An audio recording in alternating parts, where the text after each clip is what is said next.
All right, and welcome to another episode of the Indy Investor Pod, the podcast where we just like to talk about Indy real estate investing. So anything that's happened here in Indianapolis, we talk about buy and hold stuff, we talk about BRRRR stuff, we talk about wholesaling, flipping, whatever it may be. Note investing today, we're going to have a little episode where we talk about kind of the end goal of kind of like what people want to maybe get to. I want to say like a status thing, but just kind of what people that like kind of end spot of where they want to get to when you can let your team run it, your systems run it. We got Brett Snodgrass joining us today. And with that, let's get on with the show. Hey, everybody, and welcome back to another episode of the Indy Investor Pod. So I got Brett joining me again today here. So it's been a little while since he's been on a pod, so I'm excited to have him back. How's it going, Brett? It's going fantastic, Brian. Thanks for having me on, man. No problem at all. I know. So I need to make my, so I every time I'm on with you, I always see your background. I'm like, man, so I built that background for you. I'm like, I need to make myself one of those and stuff now that I'm doing a little bit more podcasts and things. So I need to become more official on here, but no. So I wanted to have Brett on, and obviously Brett and I kind of started the show, and we've been doing a lot of different things, just talking about really indie real estate investing, just kind of all the ins and outs and some different aspects of it, going through some neighborhoods and things. But so we've made a transition on our team started kind of June 1st, basically where Brett was acting as the owner CEO of this company for the last 6 years of Simple Wholesaling, where we kind of made it to the point where, okay, Brett is now just the owner and kind of the advisor to that. And he's stepped away from that CEO role, and I have stepped into that role for the company. But I thought it was good to do a podcast episode on not necessarily what we're doing within our company, but kind of Brett's journey to that. Whenever I talk to people in real estate, it's kind of, that's what they want to get to. That's kind of that end goal that they want to, they get to. And Brett's still involved in our business. He's still working with me. He's still doing stuff. But when you are able to, whether you're a buy and hold investor, whether you're a flipper, whether you're a wholesaler, what note investor, whatever you're doing, when you get into real estate, you want to get to that point of like, hey, how can I get this to become passive? How can I put these systems in place where it can operate without me? How can I put a team in place that can operate without me? And Brett has got there. I don't want to like say, hey, Brett doesn't do anything, and nothing. It's nothing like that. But he's got to the point where he can step away, and he can, last Friday, he wasn't on our team meetings. He went and took his family to a water park. That's what they did. They were like, he's able to do those things. And that was his goal. That's what he wanted to get to. And that's where a lot of other real estate investors want to get to. Where do they get to that passive part where they can kind of, hey, I can just have conversations about it and the business operates on its own, or the houses will, kind of manage themselves with the property manager, whatever it may be. So Brett, thanks a lot for joining me on here with that today. But I thought this was an important episode to have to kind of talk about that and how to just go about that. And let's kind of start with, so how does it feel now that you've had about a month and a half of like, hey, all right. Or really, I guess it's just been like about a month of just like, okay, Brian's kind of got this. We had a pretty good month. We're doing okay. All right. He didn't lose all my money. So how's that going? It's going pretty good, actually. I mean, it felt a little awkward at first, just because, when you've been doing something for so long, it starts to become your identity, even though you don't think it is. But, you wake up every day and you have, your routine and you're doing, and you're getting on the team meetings and you're thinking about the business and the numbers, and you're doing deals. And so not to be doing that has felt a little weird, a little awkward.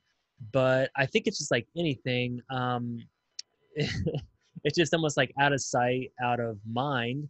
I guess an example would be if you go on a long vacation, and I've been on extended vacations, 10 to 14 days, couple week vacations, and the first like 4 or 5 days, you're still thinking about work. You're still a little tense. You're unwinding a little bit, but then about the 6th day and on, you start to unwind. You stop thinking about work because you're having such a great time and you're spending time with your loved ones, and it's a little bit like that. So at first it's kind of unwinding and learning a new routine, I guess, setting some new challenges, and that's been fun, actually. So I've been able to focus on some different things that I haven't focused on in a while. An example is exercising. For me, actually, I'm not one who never exercised. I did, but it was very inconsistent, and I never really got to focus on it. So that's just one thing I've been able to focus on a little bit more, and That's been a lot of fun. So I've been setting some new challenges, and we're doing a race coming up in next month. Brian's doing a 10K with me through the woods. That's gonna be fun. Yeah, it's always it's funny to see kind of, and that's what it is, that you're able to kind of focus on other things, whether family, exercise, your mental health, and things like that. It's kind of funny. So we're taking like a little guys trip. We're gonna do some camping, some whitewater rafting, run a 10K. But it's kind of funny now. I get more emails from Brett about that than I do about the business. So it's Well, kind of one it's of those things like, I'm like, all right, come on, Brett. Like I need to work here and yeah. stuff. But no. So That's but funny because, and just things like that, I've always wanted to do guys trips and plan things and make things kind of special. And that's just, again, it's something that I enjoy doing and I like doing. So it's, I don't have to do that, but it's something I really have always wanted to do more of. And so, yeah, we're planning this whitewater rafting guys trip out to West Virginia, and Brian's going. And I just enjoy doing that, putting it together and thinking of how this is going to go. And that's just something that I've been able to just kind of enjoy lately. yeah. So let's talk a little bit about kind of what you're doing now and kind of what your role is. So when when we're planning this out with you of kind of what you're going to be doing and talking to people like, Eddie Wilson with Think Realty, and he's got a couple different businesses, and kind of what his role is like kind of just where he's sitting in that owner's box and not necessarily in the businesses, and talk to some other people that are here in Indianapolis that are flippers of like, hey, I'm going to let my crews run this or do this. So when you get to that point where you're sitting in that owner's box and you're kind of acting as like kind of on the board of advisors and things like that. So kind of what is that involvement that you kind of have necessarily kind of, when people want to get to that status or want to get to that kind of that end goal, like we're kind of talking about here. So what does that look like for you? And like, how is it, like, kind of what are you doing, and how hard is it to not jump right back in and like, question something or do anything like that? Um, yeah. So I'll just kind of start off with number one, that there was a comment made. We were on a mastermind call and we were talking about what this looks like for me. And someone made a comment. It's like, well, Brett has made it, right? Like he has made the ultimate dream or something like that. And I started thinking about that. Um, and it wasn't necessarily that I don't think that I've made it or anything like that. It's just a decision, I think. And this is a decision that I didn't make last month. This is a decision that I was making and in the progress of making for years now. And we've had many conversations. I know when Brian and I got together for our visionary implementer meeting last year in 2019, we talked about like, hey, by the end of 2020, I want to be working less. I want to be working this many hours in the business. I don't, want to be doing everything. And then now here we are. So number one, it was a decision that I made. And then the next thing was, it was a design. And I wasn't the one who totally designed this. I mean, Brian, you've helped a lot, and the whole leadership team and the whole team has really helped design this because they knew the ultimate goal. But again, it all goes back to like, what is your end goal?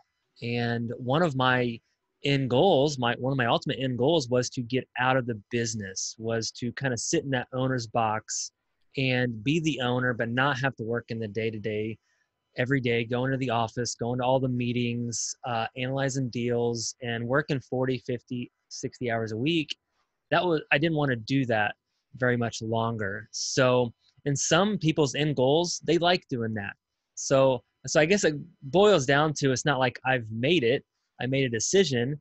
And then once I made that decision, I designed it that way, which if you're listening, you can do that, right? And then you got to start now. So if that's something you want to do, make that goal, and then you got to design it. And how you do that is you got to put the pieces of the puzzle together. And that's where the pieces kind of come in. Number one, you have to empower your team. And this has been a long journey, putting the right people in the right seats, having a good leader like you to take lead. I mean, that's the most important thing, to have someone else really step into your shoes and lead the team and lead it well and lead it with integrity, and not to steal all your steal everything or whatever, but you have to have someone that you can trust to do that. So empowering your team is one. As far as what I do now is, I still own the business. And so I'm still in charge of the financial some of the financial responsibilities, because again, I still work with my private lenders. So that's one big thing that's a very special relationship. And what I care more about, not saying that money is something I truly care a lot about, but what I care more about more than my money in my bank account is other people's money in their bank account, right? So like I take that very seriously, dealing with other people's money. So I still work with the private lenders. And then the other role is really just meeting with Brian and kind of a reporting style. He reports to me how things are going, and just to kind of go from there. So it's more of a reporting, and I in charge of looking over the financials. And then again, I come up with ideas and I tell Brian, here's an idea that I'm thinking, and if you like it, great. If you don't, then that's fine. But I don't know, because I'm always It's a lot thinking. easier. It's a lot easier to say no now. That's right. We're just like, that sounds cool, and then you just don't do anything about it. No, you brought up a really good point there of kind of it was the decision of kind of what your goal was and what your end goal was and what you want to get to. Because I think over the last few years, that's what everybody, whether it's in a mastermind or even locally, a lot of people would reach out to us and be like, what do you guys like? Why aren't you guys like going into other markets? Why aren't you trying to, why aren't you trying to do this? Or why don't you guys put out your education and do this? A lot of people are asking those types of questions. That wasn't Brett's end goal. His goal was to build a company that it was able to be sustainable without him, so he could oversee it, but then step away when he needed to go on to do some other passion projects and figure out some other things. That was what his end goal was.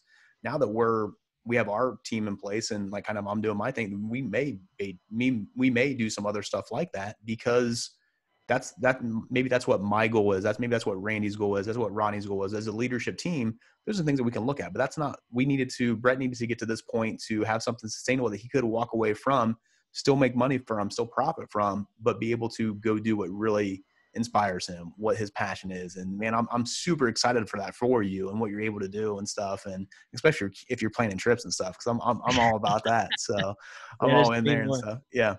That's one thing that I've really been reflecting on lately.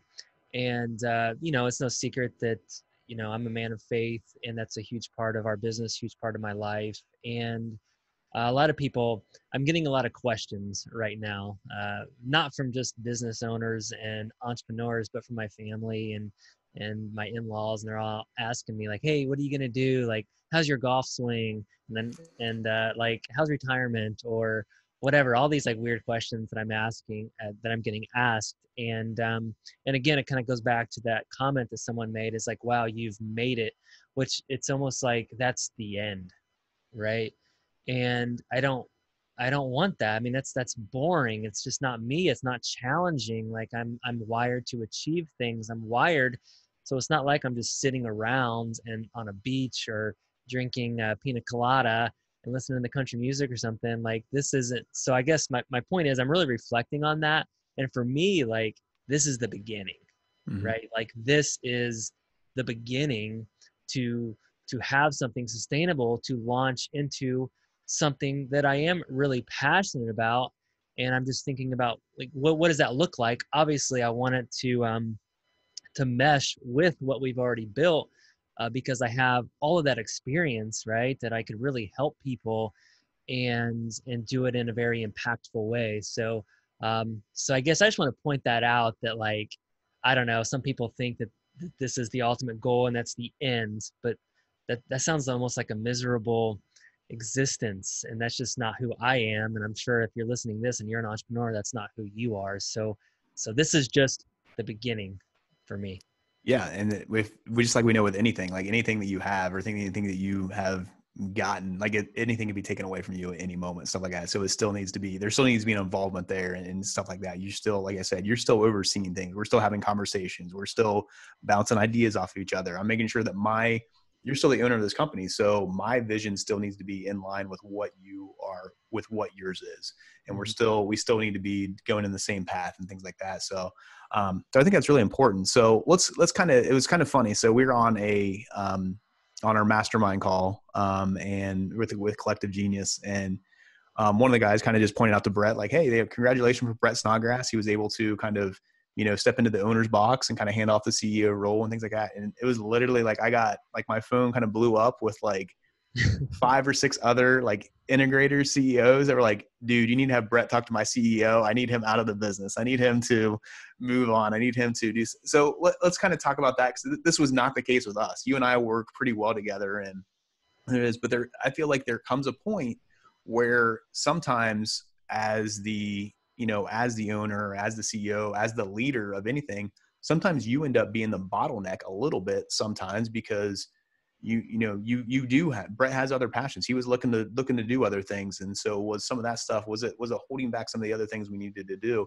Where I'm seeing that as even like coming into the CEO, like where my role has changed now. Now I don't need to be opening our mail. I need to like move those administrative tasks off. So when I spend an hour and a half doing that a week, I'm a bottleneck for our business of moving it forward.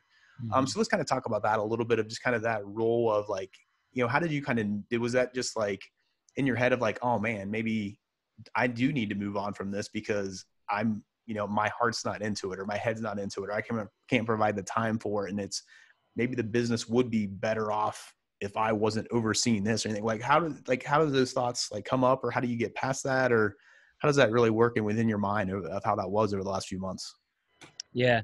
Yeah, I think a lot of business owners and CEOs are the bottlenecks of their business. And I'm not sure exactly when it happened, but I think organically I started to just realize. So at first, whenever I first hired my very first person, started scaling the business, I thought that no one else could do the jobs that as good as me. I was the best at them. I've been doing it for years. I couldn't hire someone to do better than me. That was always my hang up. So that was a huge bottleneck for me. And then I started hiring people, and I started to watch them do these roles, and I started to reflect on that, and I started to think about, wow, these guys are better than me, right? And I started to really like, wow, and it was like an ego, like I really humbled myself, number one, because as entrepreneurs, business owners, sometimes our ego gets the best of us, and we think we're the best at everything. And so that was number one. It was a humbling experience, but it was an amazing experience just because I realized, wow, there's people that can really do these roles better than me. And that was a huge aha moment where I'm like, wow, I could really step out of this if you can find the people that do these roles better than me. And hang on, It, let me just touch on that real quick. When we'll get back to you, but like that's a huge thing of right there. When you are looking for talent, that's what you should be looking for. Like, hey, I need this. I'm hiring this person to do this task. I need to make sure they're better than me at this, because then I'm able to let it go. I'm able to get it off my mind. I don't have to worry about it anymore. I think that's such an important thing when you are that CEO or that owner, and your goal is to eventually have that self-sustainable thing. If you want the people underneath you to be better than you at whatever you are giving up to them. So when you're looking yeah, for talent, when you're hiring, that's what you need to be looking for. When we brought Randy on to replace me, that's what my goal was. I want somebody that's going to be able to sell properties better than I could, and he's doing that. That was a big thing. yeah, yeah, definitely. And I think a lot of it for me, like I've been doing this so long that it's not like I was bad at some of these roles, but a lot of it was I was very inconsistent. Like, so I would show up one day, then the next day I would do something else, and it would just wasn't very consistent. So I think for you, Brian, number one, like you're very a consistent person. So everything is in line. You're prepared at every meeting. Sometimes I'd show up, I'd be prepared sometimes I wasn't prepared at all. Or you would Like, call me 5 minutes before and like, hey, can you run this? right, yeah. So number one, yeah, I had to put people in, and as I realized the people did do the roles better than me, that was a humbling moment, but an aha moment.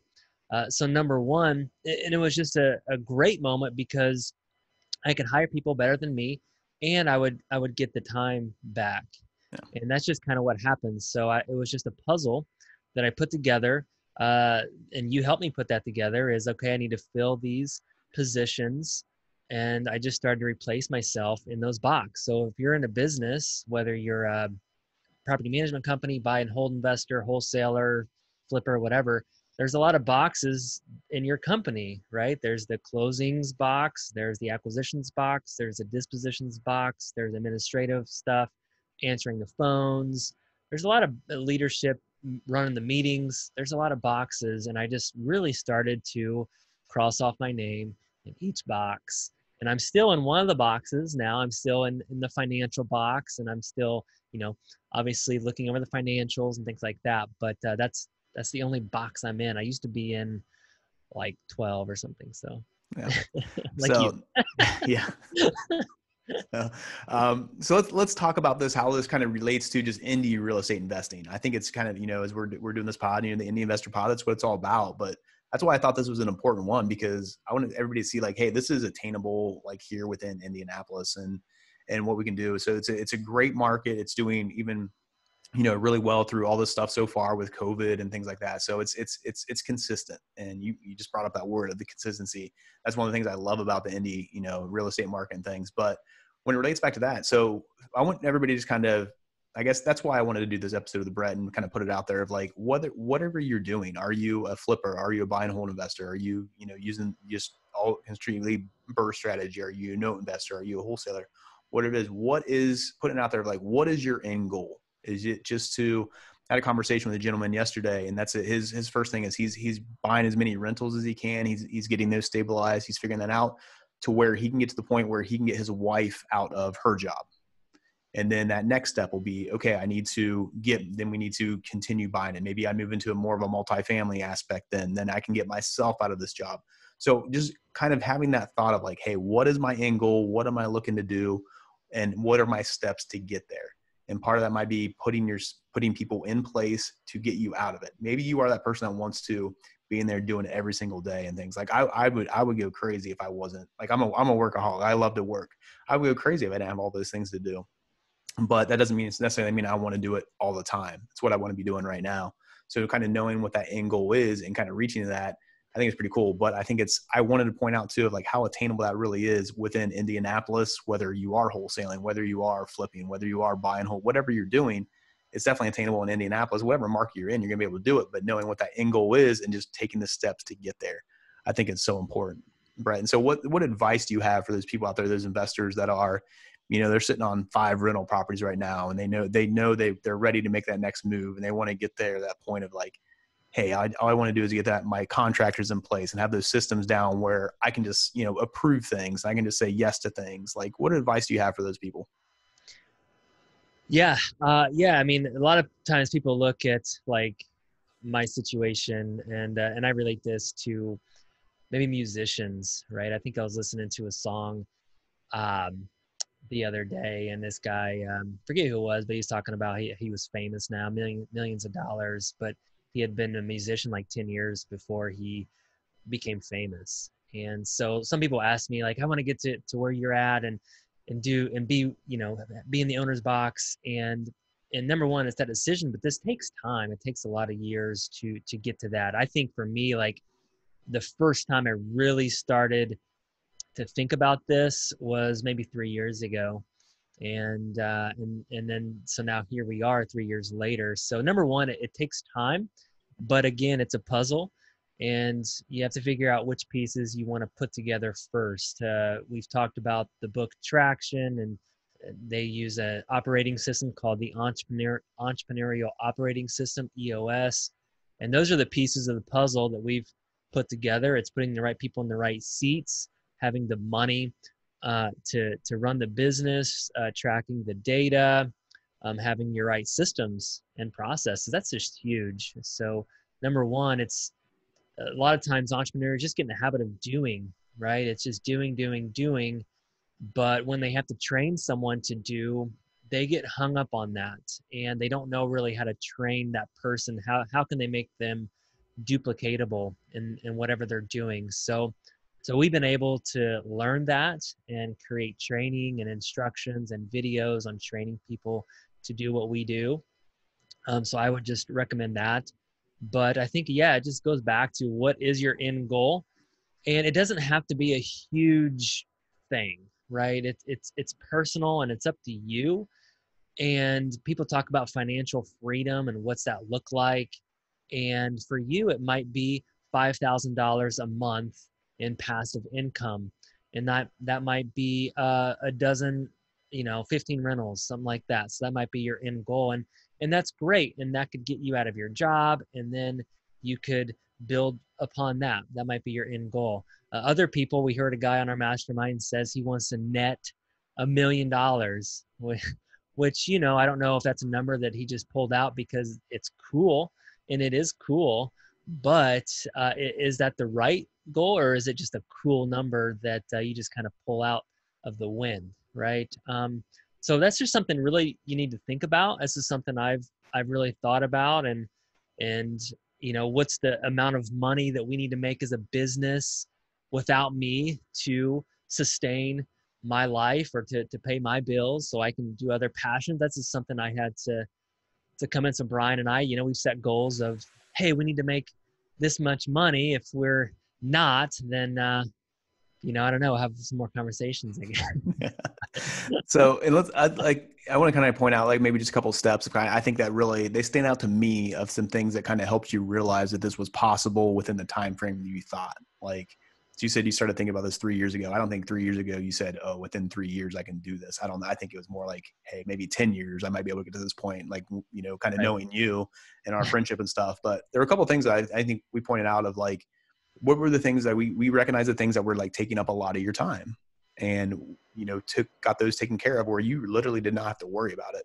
So one of the first ones I think we kind of figured out was the approving the HUDs and just all the paperwork that kind of goes into closing of, Brett was kind of overseeing this. We knew he needed to get he was like, man, I just don't have time for this. Sometimes I just, I'll miss one or I'll do it later in the day, or maybe I'm making mistakes and stuff like that. And he wanted to put it on me. And that's what I was, swamped with, doing my operation stuff. I was like, I don't think I'm the person for this. I don't know if I have time to do this like in a regular basis kind of thing. And we said, hey, let's give this to one of our virtual assistants. And she handles all the closings anyway. She's the most detail oriented person that we have on our team. And we tried it and we're like, okay, this is gonna be like maybe a 2-month training, kind of going through this. And it was like 2 days. She was better than both of us at it. Like she was pointing out our mistakes and things. That was one of those steps of like, hey, that was something that would take time off of your plate. It's something you didn't have to worry about. It would free up, close to an hour of your day. And it was just, it was out of your mind. You knew it was good. You knew she could handle it. She'd have questions and she could talk to you, and that was okay. One of the other things, I think we sat in a coaching meeting back in, I want to say it was December, maybe something like that. It might've been the quarter before that, but we were sitting there with our coach. And I want to point out the importance of kind of consultants, coaching, whether it's business coach, life coach, those types of people to have around you, and to get that, people feeding into and asking the right questions. We're sitting there in a meeting and, somebody brought up something about, asked you a question about just within our business. And you're like, oh, I don't know, Brian took care of that. That's already done, whatever. And they were like, well, why, like, what, do you want to just be in the owner's box? Like, do you want Brian to just run this? And you kind of just like, I just remember your face like, oh, that's a Can I do that? possibility. Like Yeah, that could happen. Like, I hey, could I do that? so yeah, so those are just two things that I think they're really standing out to me of kind of like, hey, what can you do to kind of free up your time? And maybe you're not at the point where where you can jump out of your business at all, but can you go from most of us work like 60 hours a week or whatever anyway, but can you cut that down to a 40-hour a week? And then can you cut it down to 30? Can you get just those little things off your plate, but then putting the people around you, working with people, having the conversations around you that are going to ask you the questions that that can help you get to where you want to be. I think are two huge things that really stand out to me. I know for your transition of getting here and just with our business in general. So those are two things that stand out to me that are huge.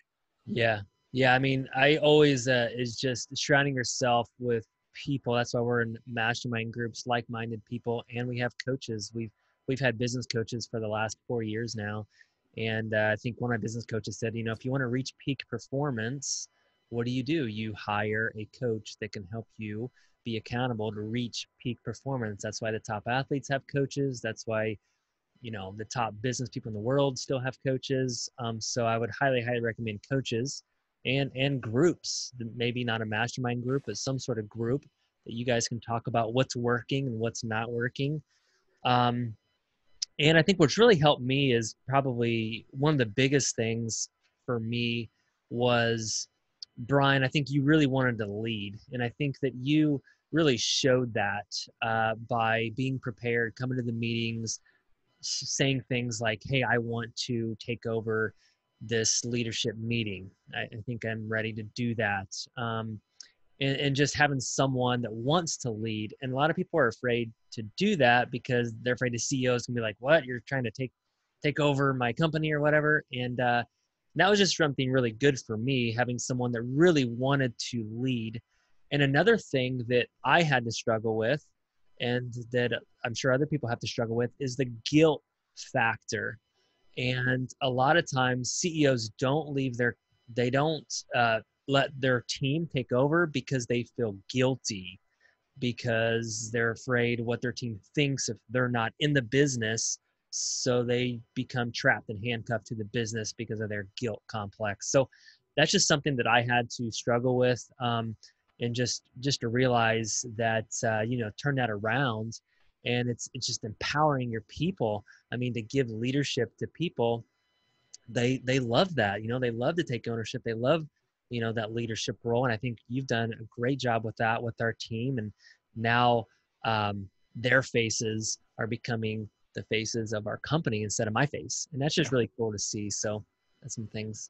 No, awesome stuff, man. No, it's great insights and stuff. And just like I said, I'm super excited for, that next chapter for your life, and for you be able to get to this point and like kind of do focus on like, hey man, this is my true passion. This is what I want to be doing and things. So awesome stuff. Really, really excited for you. But do you have any just kind of last words or any last like tip or anything you want to throw out there before we jump off today?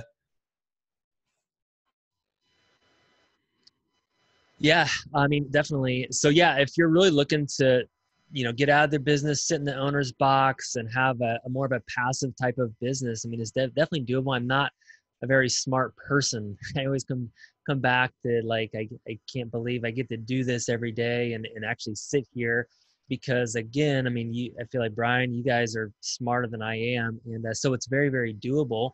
And if you want help with that, again, I can give you some feedback, give you some advice, and try to help you put the pieces together.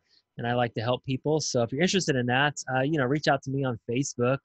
You can check out just Brett Snodgrass, look me up on Facebook and friend me and message me, and love to chat with you about it. So Awesome stuff, man. Well, thanks a lot for joining me today. And I know Brett's still going to be on the podcast. He's still going to be doing, I need to keep him involved in a little bit here and there and stuff like that. So I need to make sure he's working at least a little bit and stuff, but no, so we'll still be on the pod and things. We'll do some episodes together, and he'll have some guests on here with him as well. But thanks for joining me. I thought this was a great message. And for that, just thanks a lot for joining us here on the Indy Investor Pod, and we'll see you next time. Take care.